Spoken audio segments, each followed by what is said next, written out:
7 नवंबर से 3 दिवसीय दौरे पर उत्तराखंड पहुंचेंगी राष्ट्रपति द्रौपदी मुर्मू। 8 को श्रीनगर गढ़वाल कुमाऊं दौरा।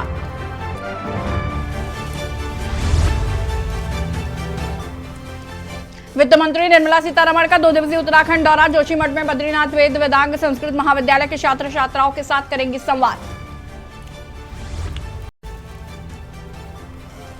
सूतक काल से पहले आरती और फिर बंद किए गए 4 धाम के कपाट। रात 1:04 से लगेगा चंद्र ग्रहण। कल ब्रह्म मुहूर्त में खुलेंगे कपाट।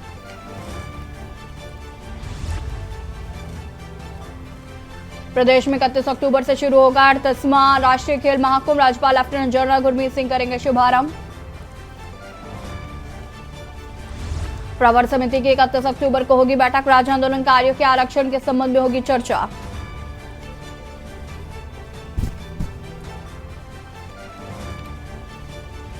हर जिले में जोखिम संभावित भवनों की होगी पहचान। असुरक्षित हुए तो ढाए जाएंगे। विशेषज्ञ और तकनीकी समिति की गई गठित। आप देख रहे हैं के न्यूज़, खबरों का सारथी। नमस्कार, खबर उत्तराखंड में आप सभी का स्वागत है। मैं हूं आपके साथ यशी शुक्ला। रुक करेंगे खबरों का। उत्तराखंड का जनपद उधम सिंह नगर जसपुर को कमाई द्वार भी कहा जाता है। उस द्वार में अच्छे विद्यालय न होने के चलते शिक्षा का भी अभाव लंबे समय से चला आ रहा था।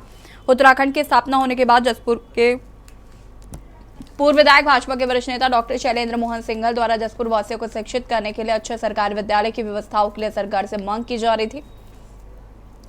डॉक्टर शैलेंद्र मोहन सिंघल प्रयासों के चलते 2004 में सरकार ने राजीव गांधी नवोदय विद्यालय की स्थापना के लिए 4.929 हेक्टेयर भूमि आवंटित कर दी थी, लेकिन जसपुर की जनता की किस्मत में कुछ और ही लिखा था और विधायक के प्रयासों पर पानी फिर गया।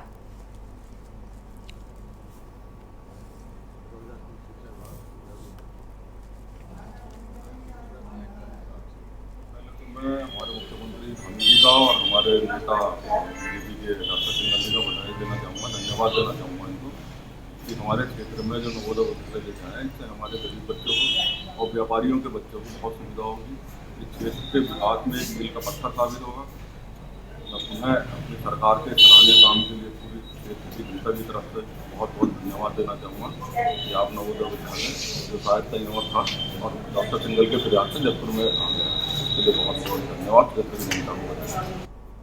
देखिए जी, जहाँ तक ये है कि शिक्षा के मामले में नवोदय विद्यालय एक तो शिक्षा के हिसाब से बहुत अच्छी क्वालिटी की शिक्षा है इसके अंदर और बहुत सस्ता अच्छे शिक्षा हमारे क्षेत्र के बच्चों को, गरीब बच्चों को बहुत लाभ मिलेगा। इससे मुझे पूरी उम्मीद है कि हमारे बच्चे आने वाले किसी भी कॉम्पिटिशन को आराम से पास कर सकेंगे। क्योंकि जब मैं पहली बार विधायक बना था तो उस समय शिक्षा का इस क्षेत्र में अभाव था और उसके मद्देनज़र जो एक जिले में राजीव गांधी नवोदय विद्यालय खोलने की सरकार की योजना थी, उसका लाभ उठाने का उस समय मैंने प्रयास किया था और यहाँ पर एक जंगलात की ज़मीन 5 हेक्टेयर उसको स्थानांतरण शिक्षा विभाग के नाम कराया था। उस समय हमारे स्वर्गीय नारद तिवारी जी का उसमें बड़ा सहयोग था। पर उसके बाद सरकार बदली और किन्हीं कारणों से वो खटीमा में संचालित होना शुरू हो गया और काफ़ी बार प्रयास किए गए कि उसको जसपुर लाया जाए, पर कामयाबी नहीं मिली थी। मतलब लगातार प्रयास है, अब इसकी स्वीकृति मिली है।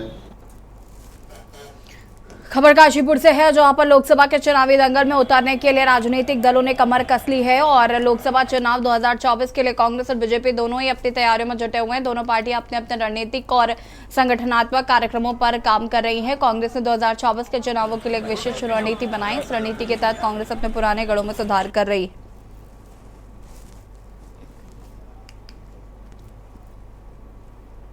कार्यकर्ताओं को बूस्टअप की पहली डोज के रूप में मैं इसको देख रहा हूँ।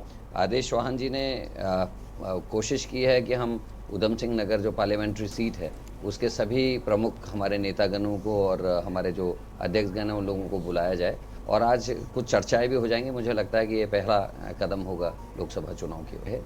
और इस बार क्योंकि जो भारत जोड़ो यात्रा राहुल जी की रही है उसके बाद हमारी उम्मीदें बढ़ी हैं। दूसरी तरफ बीजेपी के जो कारनामे हैं उत्तराखंड में कम से कम उनका हमको निश्चित ही लाभ मिलेगा। राष्ट्रीय स्तर पर भी चाहे वो किसानों के मामले रहे हैं, गवर्नमेंट फेल रही है, अंतर्राष्ट्रीय खिलाड़ियों के अपमान से लेके अग्निवीर योजना उनकी खराब रही है, हमारे यहाँ अंकिता भंडारी मर्डर केस आप सबने बहुत अच्छी प्रमुखता से दिखाया, जोशीमठ का विषय है, केदारनाथ में सोने की चोरी है। 3 केसेस लगातार ऐसे हो गए हैं जिनको हाई कोर्ट के इंटरवीन करने के बाद सरकार को सीबीआई जांच बैठानी पड़ी है, चाहे वो है। खबर देहरादून से। Azad Shakuntala film and television institute की ओर से देहरादून स्थित उत्तरांचल प्रेस क्लब में एक कार्यक्रम आयोजित किया गया। इस पर उत्तराखंड की फिल्मों को एक माध्यम उपलब्ध कराने को लेकर डिजिटल प्लेटफॉर्म को लॉन्च किया गया है। एसटीएफआई के चेयरमैन शिव नारायण रावत ने कहा कि उत्तराखंड के फिल्म निर्माता खुद को असुरक्षित महसूस करते हैं क्योंकि उनके द्वारा निर्माण की गई फिल्मों को कोई प्लेटफॉर्म नहीं मिल पाता है, मिलता भी है तो उसका किराया काफी ज्यादा होता है। उनकी इसी परेशानी को दूर करने के लिए हम यहाँ प्लेटफॉर्म लेकर आए।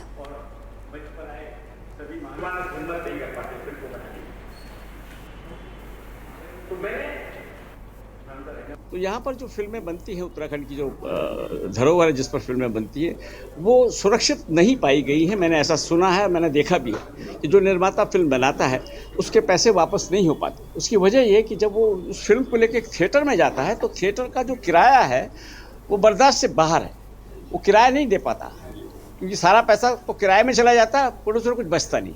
और जब प्रोड्यूसर को पैसा नहीं बचेगा तो वो फिल्म क्यों बनाएगा? तो असुरक्षा हो गई ना, सुरक्षित भावना नहीं रही। तो दूसरा आदमी कैसे सोचेगा कि मैं भी फिल्म बनाऊं, जब उसे सुनाई पड़ेगा कि ये तो नुकसान में आ गया तो क्यों बनाएगा फिल्म? तो जब ऐसा होगा तो फिर जो हम कहना चाह रहे हैं फिल्मों के द्वारा, समाज की सुधार के दिशा में एक प्रयत्न कर रहे हैं, जो हमारी उत्तराखंड की प्रॉब्लम्स है उनको दिखाना चाह रहे हैं, वो नहीं दिखा पाएंगे। देश के 5 राज्यों में होने वाले विधानसभा चुनाव में सीएम पुष्कर सिंह धामी बीजेपी के स्टार प्रचारक होंगे। वहीं भाजपा के प्रदेश अध्यक्ष महेंद्र भट्ट का कहना है कि सीएम पुष्कर सिंह धामी की ओर से लिए गए ऐतिहासिक निर्णयों की पूरे देश में सराहना हो रही है। पार्टी की ओर से सीएम धामी को स्टार प्रचारक बनाए जाने से निश्चित ही पार्टी को इसका लाभ मिलेगा और 5 राज्यों में भाजपा की सरकार बनेगी। आपको बता दें कि बीजेपी हाईकमान ने मुख्यमंत्री पुष्कर सिंह धामी को राजस्थान, मध्य प्रदेश और छत्तीसगढ़ का स्टार प्रचारक बनाया है। मुख्यमंत्री इन तीनों राज्यों में स्टार प्रचारक की भूमिका में होंगे।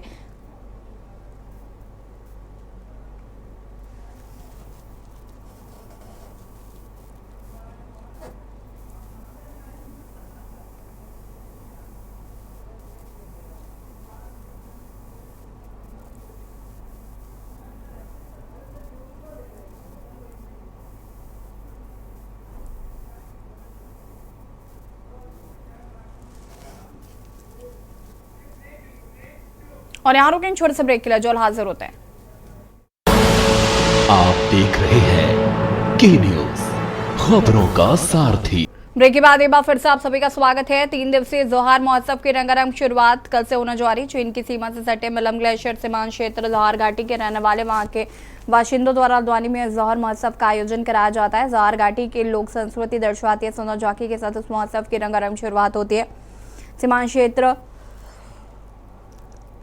सरकारी व गैर सरकारी सेवाओं में बड़े बड़े पदों पर आसीन जोहार घाटी के बाशिंदे जोहार महोत्सव में दूर दूर से शिरकत करने आते हैं। इसके अलावा इस महोत्सव में जोहार घाटी की लोक कला, हस्तशिल्प कला और स्थानीय उत्पादों के स्टॉल भी लगाए जाएंगे। आयोजकों के मुताबिक जोहार घाटी की संस्कृति को बचाने और उसको संजोए रखने के लिए इस आयोजन को हर वर्ष किया जाता है। 3 दिन तक चलने वाले जोहार महोत्सव में स्थानीय लोग और लोक कलाकार भी जोहार महोत्सव का जमकर लुत्फ उठाते हैं।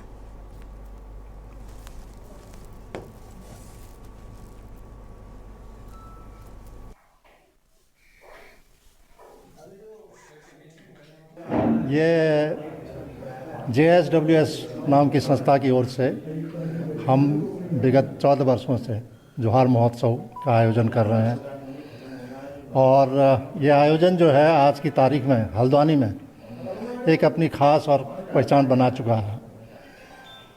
इससे हमारे समाज के बारे में, पूरे क्षेत्र के बारे में न केवल लोगों को जानकारी मिलती है बल्कि हमारे खुद के समाज में, अपने समाज के बारे में, उसकी संस्कृति के बारे में, उसके इतिहास के बारे में जागरूकता पैदा होती है। आप में से अधिकांश लोग जानते होंगे कि जोहार क्षेत्र जो सीमांत क्षेत्र है, हिमालय के मध्य क्षेत्र में आता है। यहाँ की संस्कृति बहुत ही यूनिक है। अन्य घाटियों से कई मामलों में ये अलग है, इसलिए यहाँ की संस्कृति भी बिल्कुल भिन्न है। जोहार सांस्कृतिक वेलफेयर सोसाइटी हल्द्वानी द्वारा 28, 29 और 30 अक्टूबर 2023 को MB फील्ड में जोहार महोत्सव 2023 का आयोजन किया जा रहा है, जिसका मुख्य उद्देश्य अपनी संस्कृति को बचाना, संस्कृति का संरक्षण वो संवर्धन करना है। और जो हमारा जोहार महोत्सव है उसमें मुख्य रूप से हमारी जो संस्कृति है उसको बचाना है। मुख्य आकर्षण का केंद्र हमारा हमारे जैविक उत्पाद के हमारे स्टॉल लगे हैं। जो सोका व्यंजन है उसके भी स्टॉल लगे हैं। इसके अतिरिक्त हमारे जो स्थानीय उत्पाद है उसके भी स्टॉल लगे हैं। और जो हमारे रात में सांस्कृतिक कार्यक्रम होंगे उसमें कुमाऊं के प्रतिष्ठित कलाकार आ रहे हैं। इसके अतिरिक्त हमारे जो नए प्रतिभावान। खबर चमोली से है, जहां पर महामहिम उपराष्ट्रपति जगदीप धनखड़ ने सपरिवार भगवान बद्री विशाल जी के दर्शन किए। उपराष्ट्रपति श्री बद्रीनाथ केदारनाथ मंदिर समिति जिला प्रशासन चमोली ने उनका स्वागत कर भगवान बद्री विशाल भगवान केदारनाथ का प्रसाद भेंट किया। बद्रीनाथ में पूजा अर्चना के बाद देहरादून को रवाना हुए। इनके साथ प्रदेश के राज्यपाल लेफ्टिनेंट जनरल गुरमीत सिंह भी मौजूद रहे।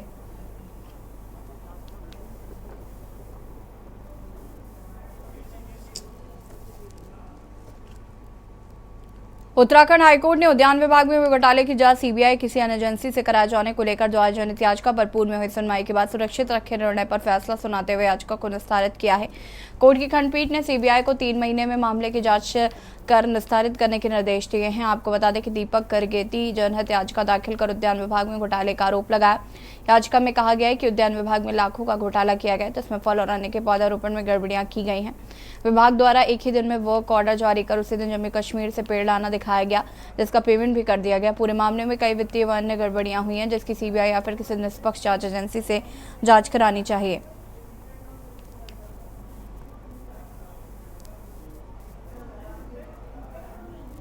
दीपक करकेती द्वारा माननीय उच्च न्यायालय में जनहित याचिका दाखिल की गई, जिसमें उसके द्वारा हॉर्टिकल्चर से संबंधित घोटाले की जांच सीबीआई द्वारा कराने की याचिका की गई।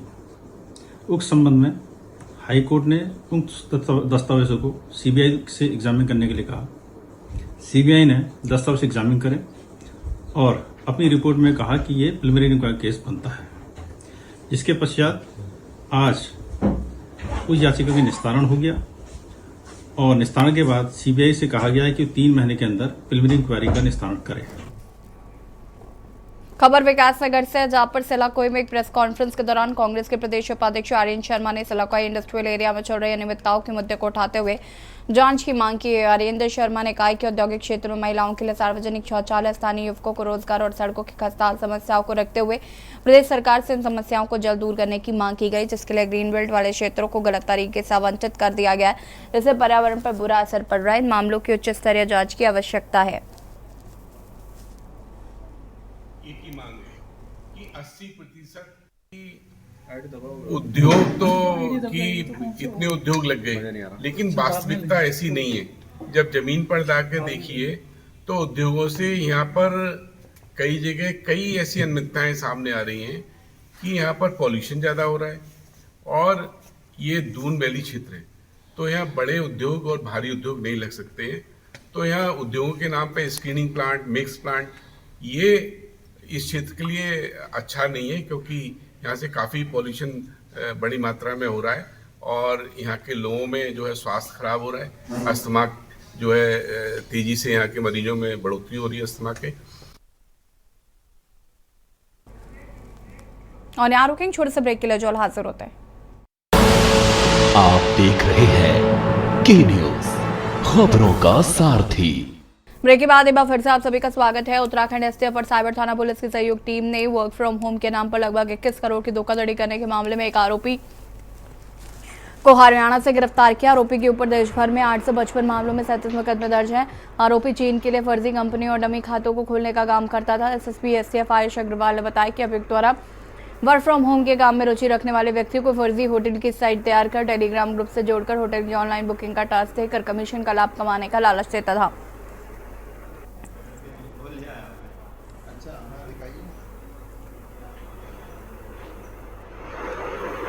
पूर्व जो हमारा cyber crime police station Dehradun में है, यहाँ पर एक शिकायत प्राप्त हुई थी, जिसमें कि शिकायतकर्ता के द्वारा बताया गया था कि उनको वर्क फ्रॉम होम के नाम से कुछ लोगों के द्वारा इस प्रकार का जो वर्क फ्रॉम होम के नाम पर अलग अलग टास्क दिए गए और उनको कुछ छोटा अमाउंट पेमेंट भी किया गया। और एक बार उनका विश्वास जीतकर उनको टेलीग्राम चैनल्स पर ऐड कराया गया और वहाँ उनको इन्वेस्टमेंट के नाम पर लाखों रुपयों की धोखाधड़ी उनके साथ में की गई थी। तो इसी इन्वेस्टिगेशन के दौरान जो हमारे पास एविडेंसेस आए उसके आधार पर हमने गुड़गांव हरियाणा से एक व्यक्ति को गिरफ्तार किया है। स्वर्गाश्रम क्षेत्र में the Beatles the Ganga festival का आगाज हो गया है, जिसका शुभारंभ मुख्यमंत्री पुष्कर सिंह धामी ने दिल्ली से लौटने के बाद स्वर्गाश्रम में किया। मंच बोलते हुए मुख्यमंत्री पुष्कर सिंह धामी ने कहा कि ऋषिकेश योग और अध्यात्म की राजधानी है और उन्होंने बीटल्स आश्रम को पूरे विश्व में अपनी विशेष पहचान रखता है और हमारी सरकार का प्रयास है कि इस भव्य रूप में देकर दुनिया भर में पर्यटकों को एक नई डेस्टिनेशन दे। और फेस्टिवल में संगीत प्रस्तुतियों के साथ ही स्थानीय मोटे अनाज, हथकरघा उत्पाद और गढ़वाल व्यंजनों की भी धूम रहेगी। माधव अग्रवाल जी, चेयरमैन नगर पंचायत।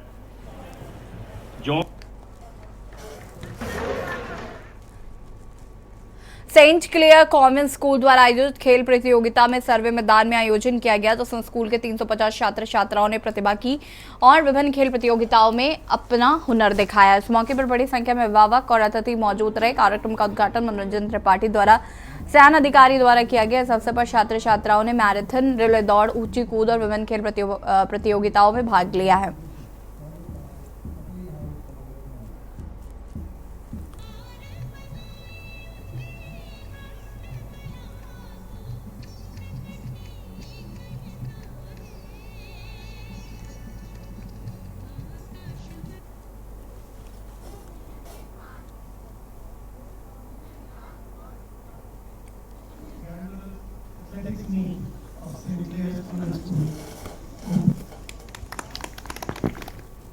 छात्र संघ चुनावों की तारीख के ऐलान तो हो गया, लेकिन कुमाऊं विश्वविद्यालय में चुनाव से पहले सभी रिजल्ट जारी करना अब भी चुनौती है। अभी भी सेमेस्टर परीक्षाओं के रिजल्ट जारी नहीं हो सके। हालांकि सरकार के चुनाव कराने के निर्देश के बाद कुमाऊं विश्वविद्यालय ने चुनावों के लिए कार्य योजना तैयार की है, तो इस महीने सभी रिजल्ट जारी करने के निर्देश कुलपति ने दिए हैं। वही छात्र संघ चुनावों के लिए कैंपस और कॉलेजों को भी निर्देश जारी कर दिए गए हैं।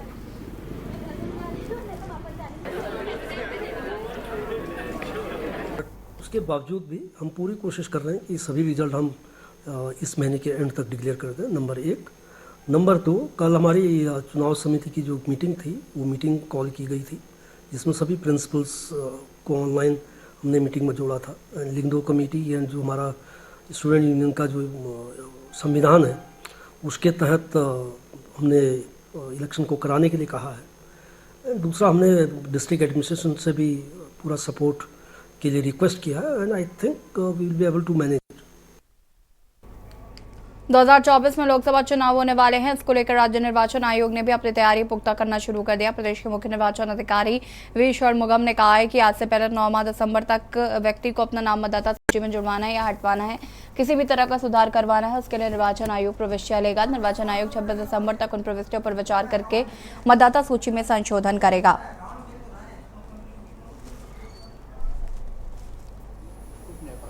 तो अभी हमने पिछले हमारा ड्राफ्ट पब्लिकेशन था फाइनल पब्लिकेशन था 1/1/2023, उससे लेकर अभी हम जो फाइनल पब्लिकेशन ड्राफ्ट हम कर रहे हैं उसी टाइम तक हम एडिशन किया है। 1,01,507 को हमने एडिशन किया है और इसी पीरियड में हमने डिलीशन किया है 1,25,574 का किया है। और हमारा 9 नवंबर 2022 के पश्चात हम लोग कुल 1,77,921 लोग का डिलीट किया गया है। बुलेटिन में इतना ही। देखते रहिए के न्यूज़ इंडिया। नमस्कार।